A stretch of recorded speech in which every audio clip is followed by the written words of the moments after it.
சமையலில் என்னென்னு பார்த்தீங்கன்னா, பீட்ரூட் கட் பண்ணியாச்சு. நமக்கு தேவையான அளவு இன்க்ரீடியன்ஸ் எல்லாம் எடுத்தாச்சு. அதுக்கு உள்ளது எல்லாமே ரெடியாகி இருக்குது. இப்போ நம்ம எப்படி செய்கிறதுன்னு பார்க்க போகிறோம். இங்கே பாருங்கள், கடாய் நல்லா காஞ்சிருச்சு. அடுத்து வந்து எண்ணெய் விட்டுக்குவோம். பாருங்கள், எண்ணெய் நல்லா அந்த சூடாகி இருக்குது. நம்ம இப்போ அதுக்கு என்னென்ன சேர்க்குறதுன்னு பார்க்கலாம். அளவு தேவையான அளவு கடுகு சேர்த்தாச்சு. அதுக்கப்புறம் கொஞ்சோண்டு சீரகம் சேர்க்கணும். சீரகம் கொஞ்சம் சேர்த்துக்கணும். நல்லா பொன்னிறமாக வரணும். பாருங்கள், நல்லா பொன்னிறமாக வந்துருச்சு. அப்புறம் நம்ம கட் பண்ணி வச்சுருக்க பச்சை மிளகாய், வெங்காயம், கருவேப்பிலை அப்படியே சேர்த்துக்கணும். நம்ம இப்போ நல்லா கிண்டிக்கணும்.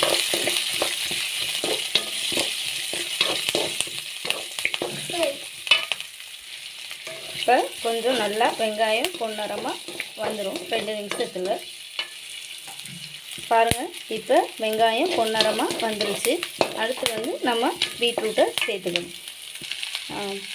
நம்ம பீட்ரூட்டை இப்போ சேர்த்தாச்சு. அடுத்து நல்லா கிளறிக்கணும்.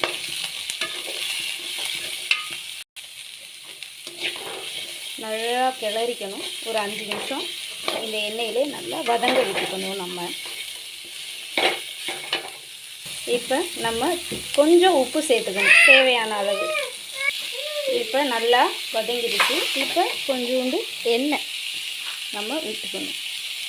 லைட்டாக அடிப்பிடிக்கிற மாதிரி இருந்துச்சுன்னா நீங்கள் லைட்டாக எண்ணெய் ஊற்றிக்கோங்க. சிம்மிலையே வச்சு தான் இதை நல்லா பொரிக்கணும்.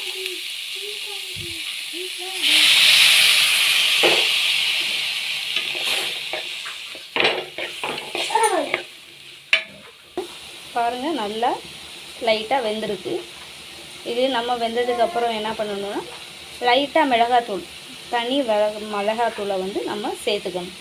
எதுக்காக அப்படின்னா, இந்த வெயில் காலத்தில் நம்ம சூடாக எந்த குழம்பு வச்சு சாப்பிட முடியாது. அதனால் நம்ம கஞ்சியை இதுக்கு நம்ம சேர்த்துக்கணும்.